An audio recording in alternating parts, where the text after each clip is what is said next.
Bonsoir à toutes et tous et bienvenue pour ce 5e et dernier épisode de la première saison de notre série C'est qui ça ?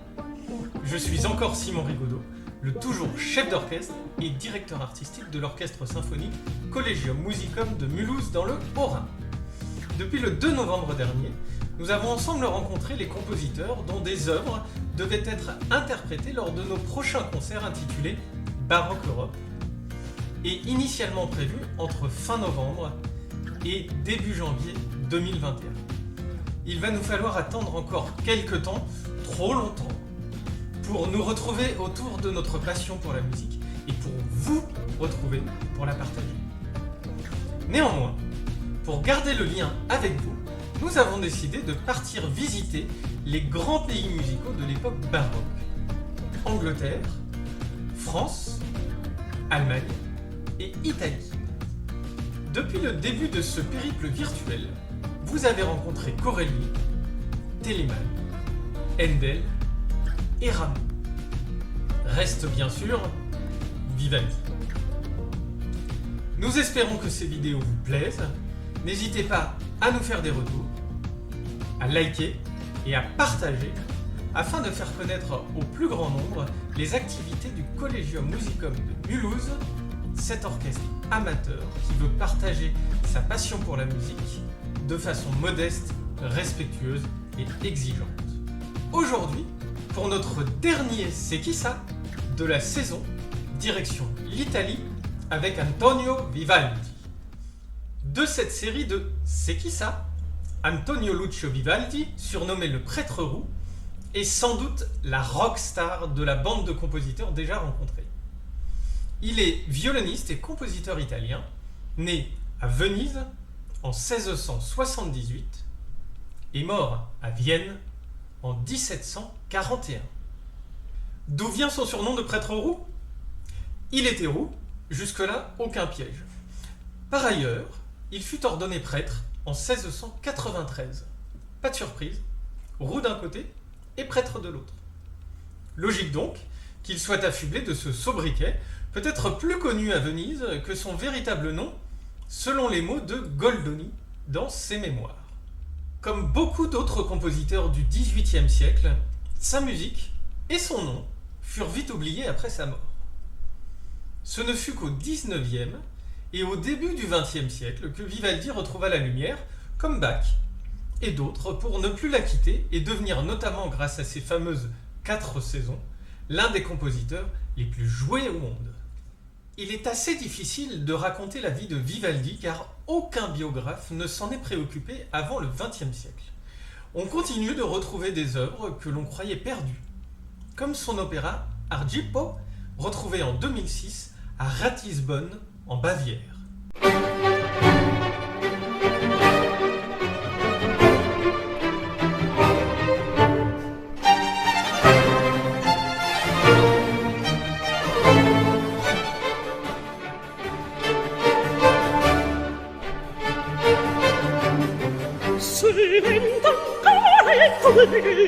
Lo traccio della vendetta cadrà quel più vendetta è giusto mio fur cadrà quel più vendetta del giusto mio furore del giusto mio furore.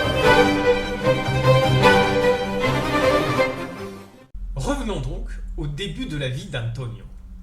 D'un père barbier et violoniste et d'une mère fille de tailleur, Vivaldi est né un jour de tremblement de terre à Venise. Chétif et fragile, l'enfant se révéla précocement extrêmement doué pour le violon qu'il apprit auprès de son père. Il fut ordonné prêtre en 1693, sans pour autant arrêter la musique. En 1703, il est engagé comme maître du violon à l'hôpital de la Pitié.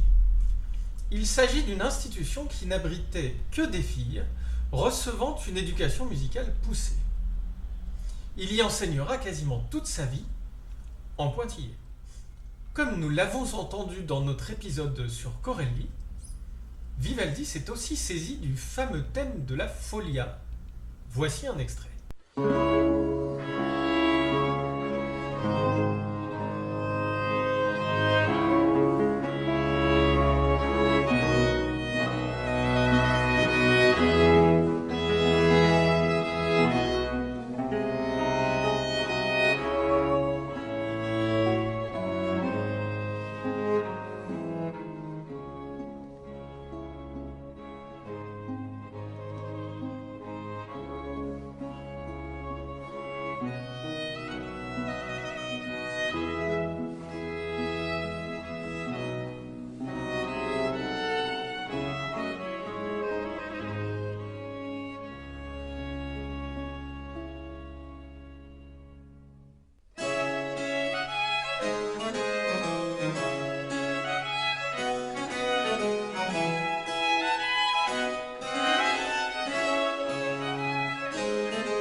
En 1706, Vivaldi arrête de dire la messe pour se consacrer à la musique.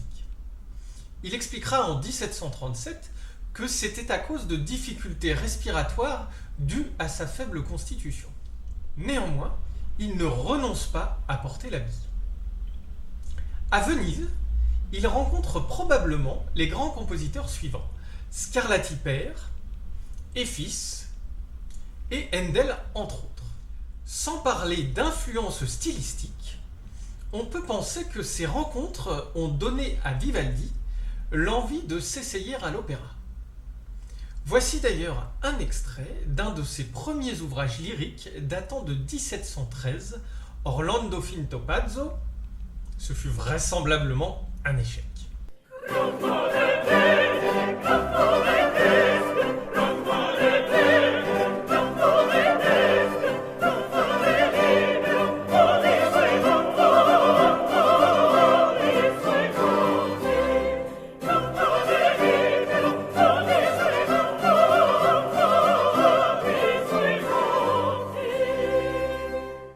Vivaldi est à Brescia en février 1711.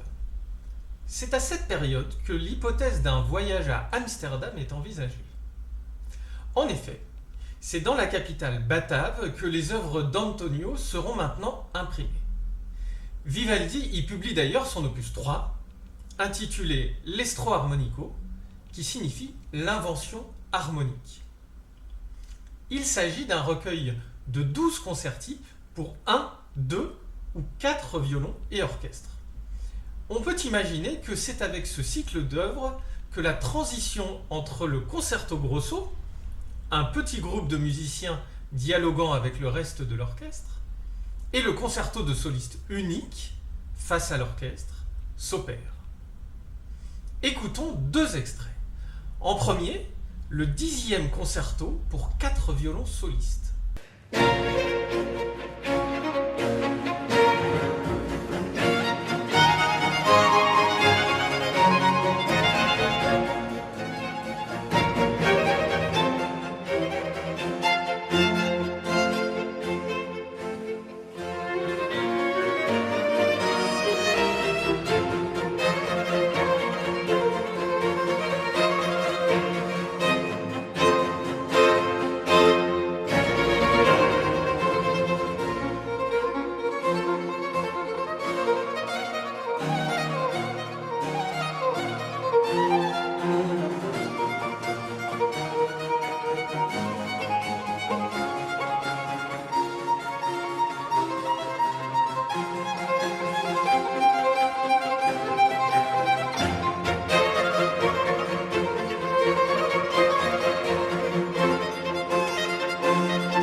Et maintenant, le 9e concerto pour un violon et orchestre en ré majeur.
En choisissant un éditeur hollandais, Vivaldi avait trouvé le moyen de toucher l'Europe entière.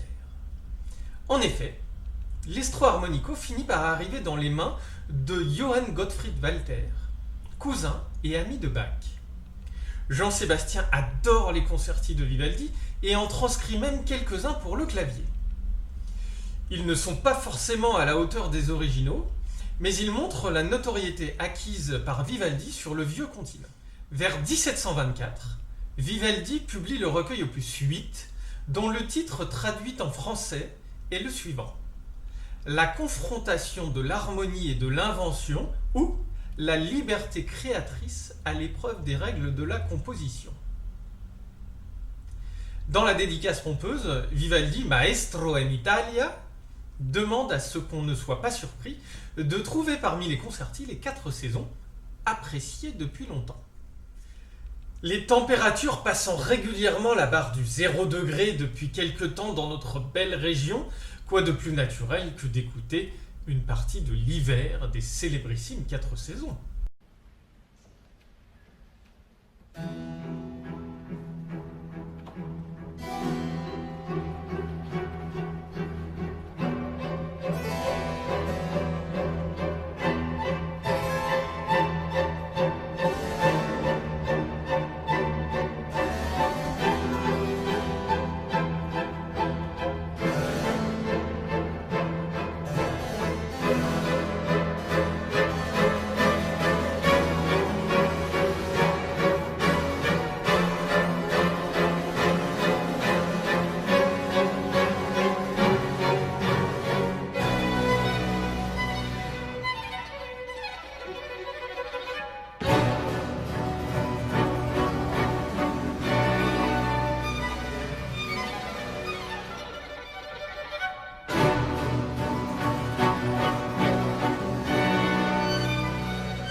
1726, Vivaldi monte son opéra Dorilla in Tempe au théâtre Sant'Angelo, dont il est l'impresario, sorte de directeur artistique.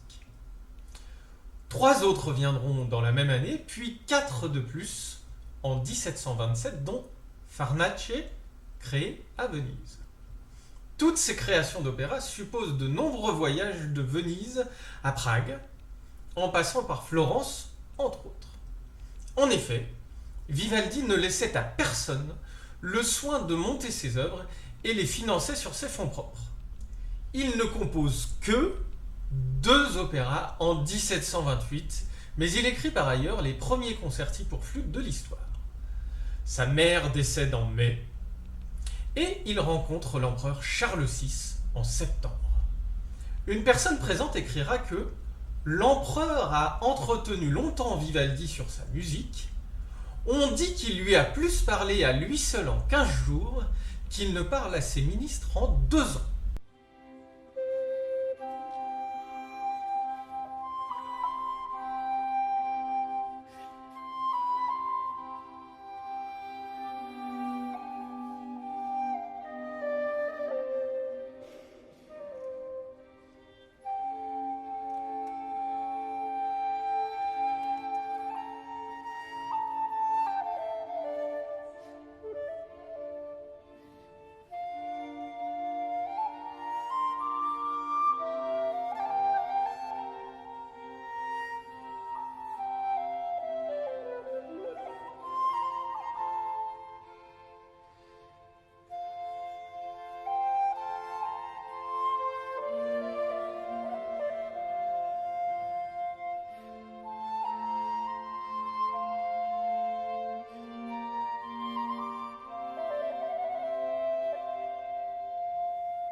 On sait très peu de choses de la vie de Vivaldi jusqu'en 1733 où, après une tournée en Europe, il reparaît à Venise. En 1734 est monté au théâtre Sant'Angelo l'Olympiade, un de ses plus grands opéras repris presque dans la foulée à Gênes.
Après la mort en 1737 de celui qui l'aura orienté, guidé et accompagné durant toute sa carrière, son père, Vivaldi quitte Venise définitivement en 1740 pour Vienne.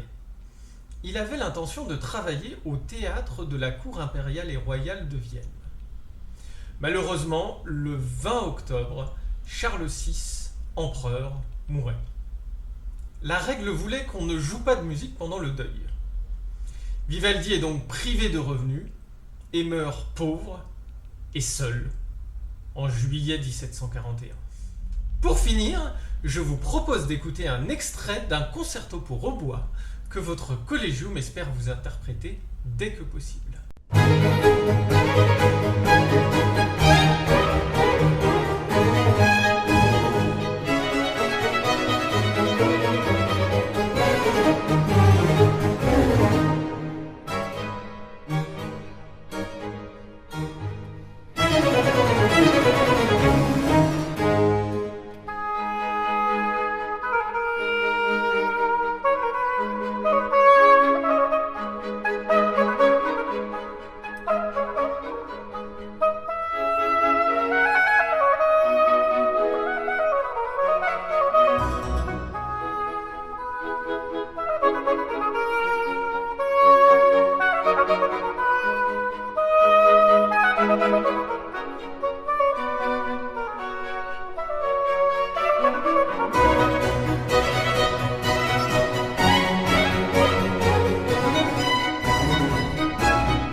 voici arrivés à la fin de cette vidéo.